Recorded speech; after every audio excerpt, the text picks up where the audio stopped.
यह वीडियो देखकर आप अपने लाखों रुपए बचा सकते हैं।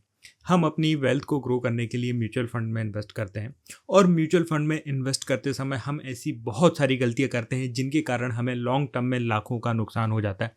फिर भले ही आप बिगिनर लेवल के इन्वेस्टर हैं या फिर एक्सपीरियंस्ड इन्वेस्टर हैं, हर इन्वेस्टर कोई ना कोई एक गलती ज़रूर करता है अपने इन्वेस्टमेंट के साथ। दोस्तों, आज के इस वीडियो में मैं 10 म्यूचुअल फंड मिस्टेक्स के बारे में बताने वाला हूँ जो ज़्यादातर इन्वेस्टर्स करते हैं।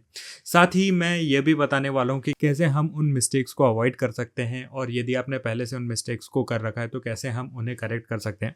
सो इस वीडियो को पूरा लास्ट तक देखें, कोई भी पार्ट स्किप ना करें। नमस्कार दोस्तों, मैं हूँ आशुतोष, आपका पर्सनल फाइनेंस कोच। चलिए वीडियो को शुरू करते हैं। सबसे बड़ी गलती जो लोग करते हैं, not having a proper emergency fund and health insurance. आपको सुनने में ज़रूर अजीब लग रहा होगा, लेकिन हेल्थ इंश्योरेंस और इमरजेंसी फंड नहीं होने के कारण ही सबसे ज़्यादा विड्रॉल होते हैं म्यूचुअल फंड इन्वेस्टमेंट में।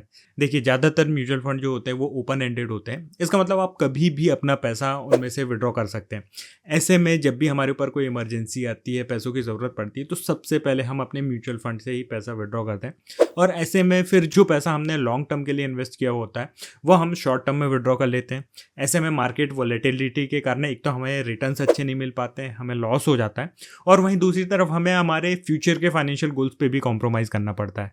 वैसे ही हेल्थ इंश्योरेंस नहीं होने के कारण यदि फैमिली में कोई मेडिकल इमरजेंसी होती है तो फिर हमें हमारा इन्वेस्टमेंट विड्रॉ करना पड़ता है। तो हमारी सेविंग्स और इन्वेस्टमेंट का जो सबसे बड़ा डेंट लगता है वो मेडिकल कॉस्ट्स के कारण ही होता है। तो इसीलिए बहुत ज़रूरी है कि हमारे पास एक इमरजेंसी फंड हो जिसमें हमारी मंथली एक्सपेंस का कम से कम 3 to 6 टाइम तक अमाउंट होना चाहिए। साथ ही एक एडुकेट हेल्थ इंश्योरेंस होना चाहिए ताकि कभी भी कोई मेडिकल इमरजेंसी भी है तो हमें हमारे लॉन्ग टर्म इन्वेस्टमेंट से पैसा विड्रॉ नहीं करना पड़े। दूसरी गलती जो ज़्यादातर इन्वेस्टर्स करते हैं वो बिना प्रॉपर गोल सेट किए इन्वेस्टमेंट करना हो। ज़्यादातर हम कैसे इन्वेस्टमेंट करते हैं, खुद से ही अमाउंट डिसाइड कर लेते हैं, 10,000, 15,000, 20,000 हर महीने का इन्वेस्ट हमें करना है और फिर हम इन्वेस्टमेंट स्टार्ट कर देते हैं। बट ये एक सही अप्रोच नहीं है। हमें सबसे पहले हमारे फाइनेंशियल गोल्स हैं उन्हें डिफाइन करना चाहिए और उनके अलाइन हमें इन्वेस्टमेंट स्टार्ट करना चाहिए। फॉर एग्जाम्पल, आप जब अपने घर से ऑफिस के लिए निकलते हैं तो आपको पता होता है कि आपको कहाँ जाना है। आप अपने घर से निकलते हैं और ऑफिस पहुंच जाते हैं। यदि आप अपने घर से निकलेंगे और आपको पता ही नहीं कि आपको कहाँ जाना है तो फिर आप कहीं भी पहुंच जाएंगे लेकिन आप अपनी मंजिल तक नहीं पहुंचेंगे। वैसे ही जब हम इन्वेस्टमेंट बिना किसी गोल के करते हैं तो लॉन्ग टर्म तक उस इन्वेस्टमेंट को कंटिन्यू रख पाना बहुत मुश्किल हो जाता है और इसीलिए म्यूचुअल फंड में 70% से भी जो ज़्यादा रिडम्पशन है वो 5 साल से पहले हो जाते हैं। इसीलिए सही अप्रोच ये है कि हमें हमारे सारे फाइनेंशियल गोल्स को डिफाइन करना है और उन गोल्स के अकॉर्डिंग हमें अपना इन्वेस्टमेंट करना है। यदि हम बिना गोल्स के इन्वेस्टमेंट करते हैं तो एक अच्छी वेल्थ क्रिएट नहीं कर पाते हैं और ना ही अपने ट्रू पोटेंशियल से इन्वेस्टमेंट कर पाते हैं। हमें से बहुत सारे इन्वेस्टर इन्वेस्टमेंट करते समय एक एडिक्वेट अमाउंट का इन्वेस्टमेंट नहीं कर पाते हैं। जैसे जैसे हमारी लाइफ आगे बढ़ती है, हमारी एज बढ़ती है, तो उसके साथ हमारा इनकम लेवल बढ़ता है, हमारा लाइफ स्टाइल बढ़ता है और वैसे ही हमारे फ्यूचर के फाइनेंशियल गोल्स और उनकी एस्पिरेशन बढ़ते जाती है।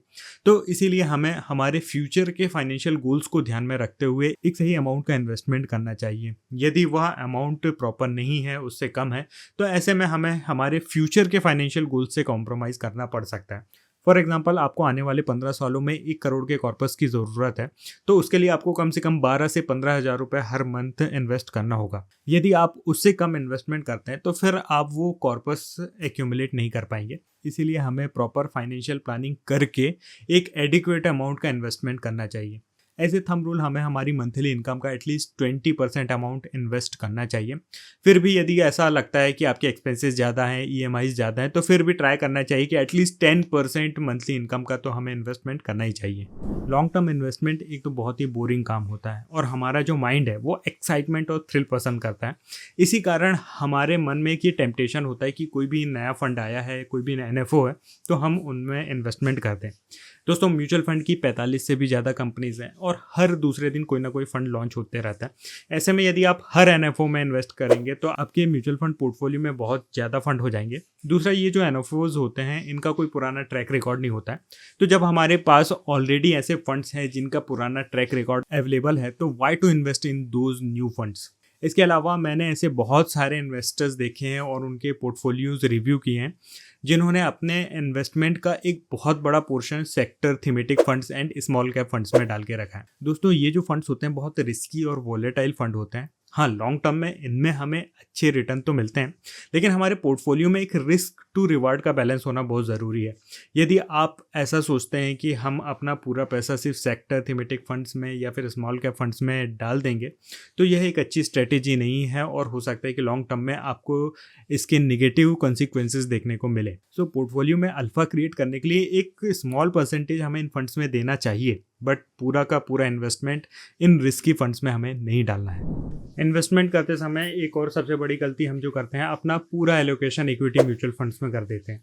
म्यूचुअल फंड्स का मतलब सिर्फ इक्विटी म्यूचुअल फंड्स नहीं होता है, उसके अलावा डेट म्यूचुअल फंड्स होते हैं, हाइब्रिड म्यूचुअल फंड्स होते हैं, जिनमें हम अलग अलग टेन्योर और ऑब्जेक्टिव्स के साथ इन्वेस्टमेंट करते हैं। जब हमें लॉन्ग टर्म के लिए इन्वेस्टमेंट करना होता है तो हम इक्विटी म्यूचुअल फंड्स में इन्वेस्टमेंट करते हैं, मीडियम टर्म के लिए हाइब्रिड फंड्स में एंड शॉर्ट टर्म के लिए डेट फंड्स में। सबसे पहले तो बहुत सारे लोगों को लॉन्ग टर्म का मतलब ही नहीं मालूम होता है। Nothing less than 10 years is long term. 10 सालों से कम का कोई भी इन्वेस्टमेंट लॉन्ग टर्म के लिए नहीं है। लॉन्ग टर्म का मतलब है 10 साल, 15 साल, 20 साल। तो यदि आपका ऐसा कोई फाइनेंशियल गोल है जो 8-10 सालों तक है, तो ही आप इक्विटी म्यूचुअल फंड्स में इन्वेस्टमेंट करें। नहीं तो यदि आपको 4-5 सालों के लिए इन्वेस्टमेंट करना है तो आप फिर हाइब्रिड म्यूचुअल फंड्स को सेलेक्ट करें। हाइब्रिड फंड्स में भी आपको बहुत सारी कैटेगरीज मिल जाती हैं। एग्रेसिव हाइब्रिड्स मिल जाते हैं, बैलेंस एडवांटेज फंड मिल जाते हैं, कंजर्वेटिव हाइब्रिड्स मिल जाते हैं, जिसमें आप अपने रिस्क एपेटाइट और ऑब्जेक्टिव के हिसाब से सेलेक्ट कर सकते हैं। यदि आपको 2-3 सालों के लिए, 6 महीने के लिए, 1 साल के लिए इन्वेस्टमेंट करना है तो फिर आपको डेट म्यूचुअल फंड्स में इन्वेस्टमेंट करना चाहिए। Debt mutual fund safe mutual fund होते हैं और शॉर्ट टर्म इन्वेस्टमेंट के लिए होते हैं। तो हमें हमारे जितने भी फाइनेंशियल गोल हैं उन्हें अलग अलग टेन्योर के हिसाब से उन्हें डिवाइड करना है और फिर उन गोल की टेन्योर के हिसाब से कैटेगरी का सिलेक्शन करके फिर उनमें इन्वेस्टमेंट करना है। म्यूचुअल फंड को टाइम टू टाइम ट्रैक नहीं करना, उनका रिव्यू नहीं करना और रीबैलेंस नहीं करना अपने पोर्टफोलियो को एक बहुत बड़ी गलती होती है लॉन्ग टर्म में।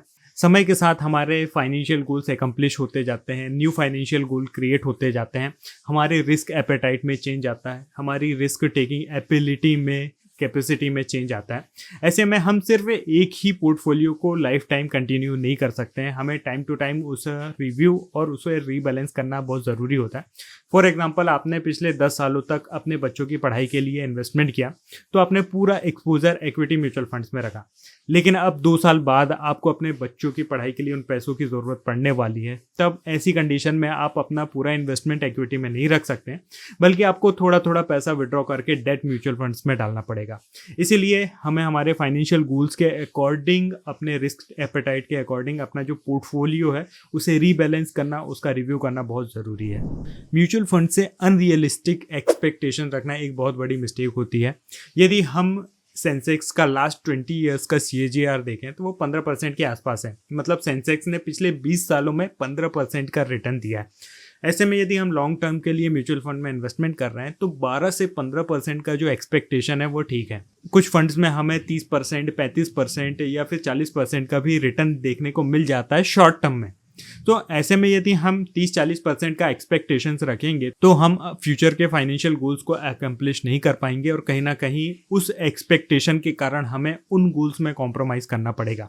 सो जब भी हम अपनी फाइनेंशियल प्लानिंग करें तो हमें हमारी जो अप्रोच है उसे बहुत ही कंजर्वेटिव रखना है, 12 से 15% से ऊपर नहीं रखना है। हाँ, फ्यूचर में हमें अच्छे रिटर्न मिलते हैं, वो वेल एंड गुड है, बट पहले से ही ये सोच के रखना है कि हमें 30% रिटर्न चाहिए या 35% रिटर्न चाहिए। और ऐसे में जब हमें वो रिटर्न नहीं मिल पाते तो फिर हम सोचते हैं कि म्यूचुअल फंड्स में कोई रिटर्न ही नहीं मिल रहा है। तो हमें एक रियलिस्टिक एक्सपेक्टेशंस रखना है अपने इन्वेस्टमेंट से। कई बार प्रॉपर डाइवर्सिफिकेशन ना हो पाने के कारण भी हमें हमारे इन्वेस्टमेंट में लो रिटर्न्स मिलते हैं। तो हमारे पोर्टफोलियो में एक प्रॉपर डाइवर्सिफिकेशन होना चाहिए, अलग अलग कैटेगरीज के फंड्स होने चाहिए। सिर्फ एक ही कैटेगरी के फंड्स में पूरा इन्वेस्टमेंट नहीं करना है। बहुत ज़्यादा सेफ फंड्स भी नहीं होने चाहिए और बहुत ज़्यादा रिस्की और टैक्टिकल फंड्स भी नहीं होने चाहिए। पोर्टफोलियो में रिस्क एंड रिटर्न्स का एक बैलेंस होना चाहिए। साथ ही ओवर डाइवर्सिफिकेशन भी नहीं होना चाहिए। एक फंड में 4, 5, 6 फंड है तो ठीक है, बट ऐसा नहीं कि हमारे पोर्टफोलियो में 20 से 25 फंड है। यदि बहुत ज़्यादा फंड्स आपके पोर्टफोलियो में है तो आपको बहुत अच्छे रिटर्न नहीं मिलने वाले हैं। तो पोर्टफोलियो में जितना डाइवर्सिफिकेशन ज़रूरी है उतना कंसंट्रेशन भी ज़रूरी है। साथ ही डाइवर्सिफिकेशन एक स्मार्ट डाइवर्सिफिकेशन होना चाहिए। ऐसा नहीं कि एक ही कैटेगरी के 4 फंड है आपके पोर्टफोलियो में, या फिर आपके पोर्टफोलियो में जो फंड्स हैं उनमें 80-90% का ओवरलैपिंग है।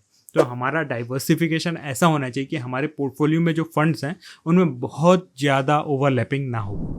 अपने पोर्टफोलियो में एक मेजर मिस्टेक जो हम करते हैं, या तो अपना पूरा पैसा एक्टिव फंड्स में इन्वेस्ट कर देते हैं या फिर पूरा पैसा पैसिव फंड्स या फिर इंडेक्स फंड्स में इन्वेस्ट कर देते हैं।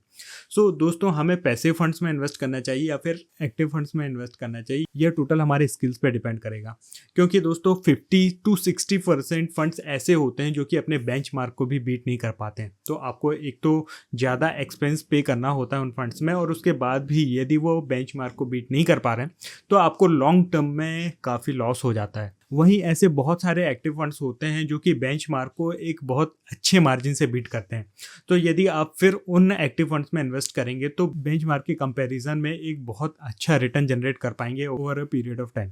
इसीलिए यदि आप ऐसे इन्वेस्टर हैं जो अच्छे फंड्स को सेलेक्ट नहीं कर सकते हैं, रिसर्च नहीं कर सकते हैं, तो आपके लिए इंडेक्स फंड या पैसिव फंड्स में इन्वेस्टमेंट करना ज़्यादा बेटर होगा।